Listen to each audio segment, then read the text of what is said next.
Masama na naman pakiramdam niya guys. Nahawa na naman ulit ng swine. Kasi si mama pumunta dun sa sa nagatid ng bill ng kuryente dun sa bahay na may apektado ng swine yung dalawang baboy nila.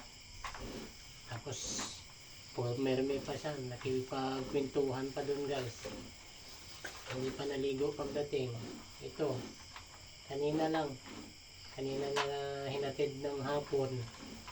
Tapos ito ngayong gabi ito na. So nung umalis si mama, pinakain ko pa ito ng marami. 8 litrong tubig yung naubos niya. Tapos ito na ngayong gabi, wala na. Pakain kasi ako kanina mga alas 6 din yata, alas 6 o alas 5 ng hapon. Pinakain ko siya.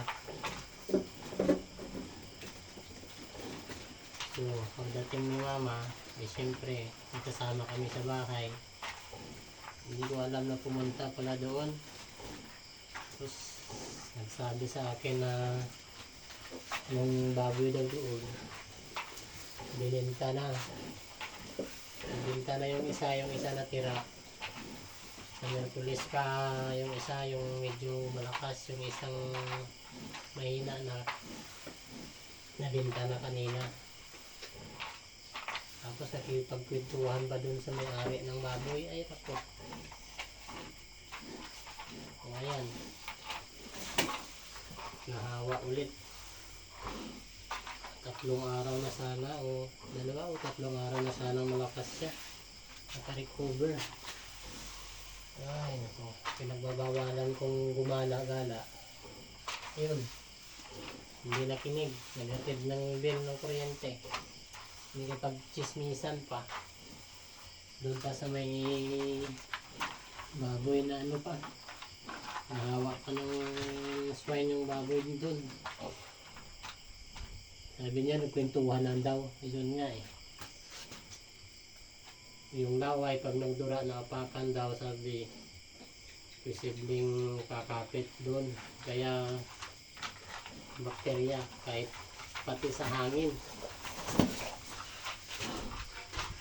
So wala pa lang lamok guys, kasi meron akong katol akong nilalagay.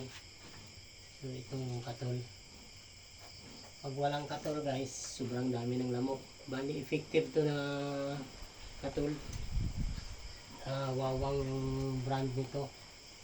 Pag dyan sa Maynila wala akong nakikita, mga baygon lang dyan, hindi namamatay yung yung lamok. Ito patay talaga guys, yung lamok dito sa ganitong katol. Kaya kahit isang lamok wala na. Pag namatay yung katol ko sa umaga, yan, pag naubos, marami na ng lamok. Kaya buti kung magising ako, pinapalitan ko. Kaya bago ako matulog, mamaya yung maliit na yan natira, papalitan ko yan ng buo para abuti ng umaga. Mawawala naman yung lamok sa umaga, gabi lang yung labas nila ng masyado. Napainom ko na to ng Sting Cobra, yung Finamic Amoxicillin Bioflu. Nakakatayo pa siya guys, pero nilalagnat na naman ulit.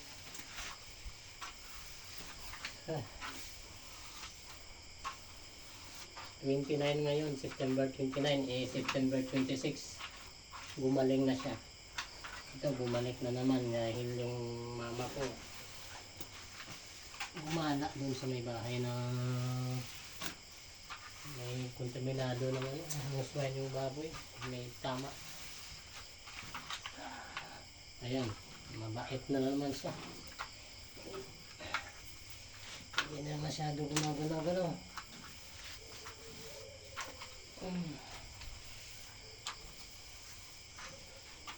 Didiin ko muna ang mga biik niya.